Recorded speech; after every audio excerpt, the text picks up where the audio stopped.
السلام علیکم انکل. جی وعلیکم السلام جناب. اللہ یاری صاحب، یا علی اللہ مدد. یا علی مدد، یا علی مدد. اللہ آپ کو بہت سلامتی دے.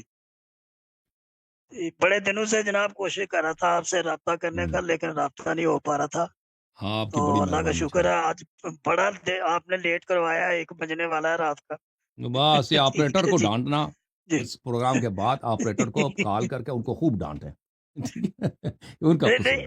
آپ کو لیٹ کروا لیا. آپریٹر صاحب کا قصور نہیں ہے. بعض کا آپ فضول لوگوں کے ساتھ پھنسے رہتے ہیں بڑی دیر، اور ٹائم ضائع ہوتا رہتا ہے. وہ بات کوئی ان کی ہوتی نہیں ہے. وہ ایک مولوی صاحب آتے ہیں آپ کے پاس، علی صاحب، وہ بات اب کرنے سے جو ہے نا پہلے کہتے ہیں جی میں کوئی عالم نہیں ہوں، میں مناظرہ کرنے نہیں آیا ہوں. ایسے ایسے وہ الٹے پلٹے سوال کرتا ہے، ٹائم ضائع کرتا رہتا ہے، جس کا اندازہ کرنا مشکل ہے. بالکل صحیح ہے، جناب بالکل میرے صحیح. 1-2 سوال ہیں آپ سے، جو اللہ کا شکر ہے الحمدللہ اللہ تعالیٰ نے مولا علی کے صدقے میں ہمیں شیعہ بنایا. اہل سنت فیملی سے تھا میں، تو یہ فیضان پنجتن پاک ہے، یہ فیضان اہل بیت ہے. تو ایک تو میرا سوال ہے جو میرے ذہن میں کھٹکتا ہے، وہ ہے اپنا خمس کے حوالے سے، کہ میں ایک خمس. گورنمنٹ امپلائی ہوں. گورنمنٹ خمس کے حوالے سے، تو جو گورنمنٹ کی ملازمت بندہ کرتا ہے، تنخواہ لیتا ہے، اپنا گھر چلاتا ہے، اس کے اوپر تو خمس کے احکام وارد نہیں ہوتے. تو کیا کرتا ہے؟ گورنمنٹ امپلائی ہوں میں، گورنمنٹ سے تنخواہ لیتا ہوں مہینے کی، جی سر. سیلری آتی ہے میری مہینے بعد. تو جی جی. اس پہ تو خمس کے احکام نہیں لاگو ہوتے. کیا دیکھیں، حکم ہے؟ خمس کا حکم یہ ہے کہ اگر کوئی شخص، بہت جی ساری احادیث میں ہے کہ وہ اس سے فرق نہیں پڑتا آپ کی آمدنی کہاں سے ہے، ٹھیک ہے نا. جو بھی شخص گورنمنٹ میں کام کرتا ہے، گورنمنٹ میں یہ جان لو، جو بھی لوگ گورنمنٹ میں کام کرتے ہیں یہ کام حرام ہے، لیکن اس کا ایک کفارہ ہے. کوئی بھی گورنمنٹ، حکومت پاکستان ہے یا حکومت ہند ہے، اس کے لیے کام کرنا حرام ہے، لیکن اس کا ایک کفارہ ہے. اس کے بغیر آپ کا کام حرام ہے. وہ یہ ہے کہ شیعوں کی خدمت کرنا.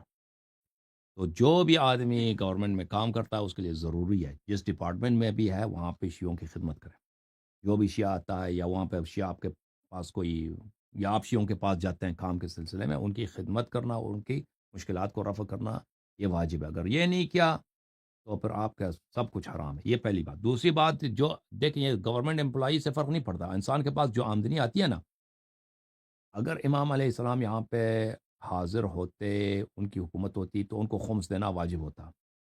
اگر سال میں انسان کی درآمد میں کچھ بچت ہے، اگر امام علیہ السلام ہوتے ہیں، ٹھیک ہے نا. ہمارے ہاں، لیکن اب ہم غیبت میں ہیں تو ہمارے پاس احادیث بہت ساری ہیں کہ ائمہ علیہ السلام نے خمس کو معاف کیا ہے. بعض احادیث میں ہے کہ خمس واجب بھی ہے. تو یہ احادیث میں آپس میں اختلاف ہے. اہل بیت طاہرین علیہ السلام نے فرمایا کہ جب احادیث میں اختلاف ہو تو آپ کسی بھی ان پہ سے کسی پہ عمل کر سکتے ہیں. اب لوگوں کی مرضی ہے کہ وہ خمس اگر دیں تو بہتر ہے، افضل ہے، نہ دیں تو کہہ دیں کہ بھئی امام علیہ السلام نے جب حلال کیا تو دینے کی کیا ضرورت ہے. اگر کوئی یہ کہنا بھی چاہے اس کے لیے بھی چھٹی ہے، اس کے لیے بھی عذر ہے، ایک بہانہ ہے.